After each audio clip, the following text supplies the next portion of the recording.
നിങ്ങളുടെ സ്വപ്നങ്ങളെ പിന്തുടരാൻ ആഗ്രഹമുണ്ടോ? ജോലി തിരക്കാണോ തടസ്സം? വിഷമിക്കേണ്ട, ബാസ് സ്റ്റഡി സെന്റർ നിങ്ങളൊപ്പം ഉണ്ട്. BA, BCom, BBA, BSW പോലുള്ള ഡിഗ്രി കോഴ്സുകൾ നിങ്ങൾക്ക് എവിടെയിരുന്നും എപ്പോൾ വേണമെങ്കിലും പഠിക്കാം. ഇനി പ്രായമാണോ നിങ്ങളുടെ തടസ്സം? അല്ല. ഏത് പ്രായക്കാർക്കും മനസ്സിലാക്കാൻ പറ്റുന്ന രീതിയിലുള്ള ഓൺലൈൻ ക്ലാസ്സുകളും സ്റ്റഡി മെറ്റീരിയലുകളും ഞങ്ങൾ ഒരുക്കിയിട്ടുണ്ട്. കൂടുതൽ അറിയാൻ വേണ്ടി താഴെ കാണുന്ന നമ്പറിൽ ബന്ധപ്പെടുക. നിങ്ങളുടെ സ്വപ്നങ്ങളെ യാഥാർത്ഥ്യമാക്കാൻ ബാസ് സ്റ്റഡി സെന്റർ കൂടെ. ഹായ് എവ്രിവൺ, ബാസ് ഡിസ്റ്റൻസ് ഡിഗ്രിയുടെ മറ്റൊരു വീഡിയോയിലോട്ട് സ്വാഗതം. അപ്പം ശ്രീനാരായണ ഗുരു ഓപ്പൺ യൂണിവേഴ്സിറ്റിയിലെ രജിസ്ട്രേഷനുമായി ബന്ധപ്പെട്ട കാര്യങ്ങളാണ് നമ്മൾ ഇന്നത്തെ വീഡിയോയിൽ ഡിസ്കസ് ചെയ്യാൻ പോകുന്നത്. രജിസ്ട്രേഷൻ എന്നാണ് സ്റ്റാർട്ട് ചെയ്യുന്നത്, അല്ലെങ്കിൽ ഈ ഒരു ഓപ്പൺ യൂണിവേഴ്സിറ്റിയിലേക്ക് രജിസ്ട്രേഷൻ എടുക്കാനുള്ളവർ എന്തെല്ലാം കാര്യങ്ങളാണ് ശ്രദ്ധിക്കേണ്ടത് എന്നുള്ളൊരു ഡീറ്റെയിൽ വീഡിയോയിലോട്ട് പോവാം.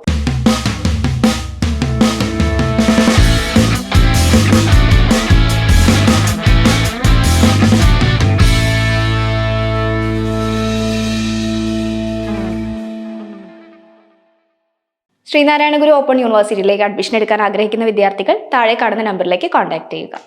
അപ്പോൾ ശ്രീനാരായണ ഗുരു ഓപ്പൺ യൂണിവേഴ്സിറ്റിയുടെ ഈ വർഷത്തെ രജിസ്ട്രേഷൻ സ്റ്റാർട്ട് ചെയ്തിട്ടുണ്ട്. മാർച്ച് 10 വരെയാണ് നമുക്ക് ഡേറ്റ് വരുന്നത്. അപ്പം എല്ലാവരും പെട്ടെന്ന് തന്നെ രജിസ്ട്രേഷൻ കംപ്ലീറ്റ് ചെയ്യുക. അപ്പോൾ രജിസ്ട്രേഷൻ ലേറ്റ് ആവും തോറും നമുക്കിപ്പോൾ ടെക്സ്റ്റ് ബുക്ക് കിട്ടാനും അതുപോലെ തന്നെ രജിസ്ട്രേഷൻ കൺഫർമേഷൻ വരാനൊക്കെ ലേറ്റ് ആവും. അപ്പോൾ അതുകൊണ്ട് മാക്സിമം ഈ ഒരു മാസം ലാസ്റ്റോട് കൂടി തന്നെ എല്ലാവരും രജിസ്ട്രേഷൻ കംപ്ലീറ്റ് ചെയ്യാൻ വേണ്ടി ശ്രദ്ധിക്കുക. ഓക്കെ, അപ്പോൾ അതുപോലെ തന്നെ മറ്റൊരു ഇമ്പോർട്ടൻ്റ് ആയിട്ടുള്ള കാര്യമാണ് നമുക്ക് ഡോക്യുമെന്റ്സ് എന്ന് പറയുന്നത്. അപ്പോൾ ഡോക്യുമെന്റ്സ് കൊടുക്കുമ്പോൾ നിങ്ങൾ പ്രത്യേകം ശ്രദ്ധിക്കുക. കാരണം ആധാറും അതുപോലെ തന്നെ ഫോൺ നമ്പറായിട്ട് ലിങ്ക് ചെയ്തിട്ടില്ല എന്നുള്ളത് ചെക്ക് ചെയ്യണം.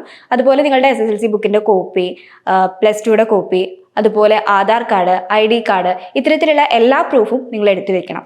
കാരണം നമുക്ക് ഈ ഒരു രജിസ്ട്രേഷൻ്റെ ടൈമിലേക്ക് ഇത്തരത്തിലുള്ള എല്ലാ കാര്യങ്ങളും ആവശ്യമായിട്ടുള്ളതാണ്. അപ്പോൾ അതുകൊണ്ട് തന്നെ ഇമ്പോർട്ടൻ്റ് ആയിട്ട് ചോദിക്കുന്ന കാര്യങ്ങളൊക്കെ നിങ്ങളുടെ കയ്യിൽ ഉണ്ടായിരിക്കണം. ആ ഒരു ടൈം അനുസരിച്ച് ചോദിക്കുമ്പോൾ അത് മസ്റ്റായിട്ടും അപ്ലൈ ചെയ്യുന്നതോടൊപ്പം തന്നെ സബ്മിറ്റ് ചെയ്യാനുള്ളതാണ്.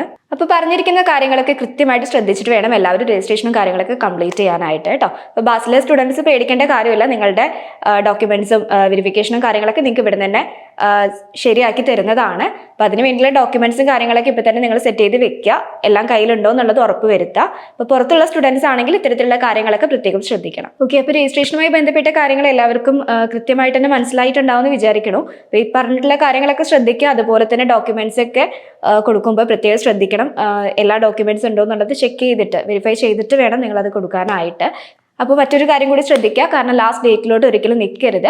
കാരണം സൈറ്റ് ഇഷ്യൂസും കാര്യങ്ങളൊക്കെ വന്നു കഴിഞ്ഞ് പിന്നെ രജിസ്ട്രേഷൻ ചെയ്യാൻ പറ്റാതെ ആവും. അപ്പോൾ അതുകൊണ്ട് നേരത്തെ തന്നെ മാക്സിമം ചെയ്യാൻ വേണ്ടി ശ്രദ്ധിക്കുക. ഈ മാസം ലാസ്റ്റോട് കൂടി തന്നെ നിങ്ങളുടെ രജിസ്ട്രേഷൻ കംപ്ലീറ്റ് ചെയ്യുക. അപ്പോൾ രജിസ്ട്രേഷനുമായി ബന്ധപ്പെട്ട മറ്റെന്തെങ്കിലും ഡൗട്ട്സ് ഉണ്ടെങ്കിൽ താഴെ കമന്റ് ചെയ്യുക. ഇതുപോലുള്ള യൂസ്ഫുൾ വീഡിയോസുമായി വീണ്ടും കാണാം.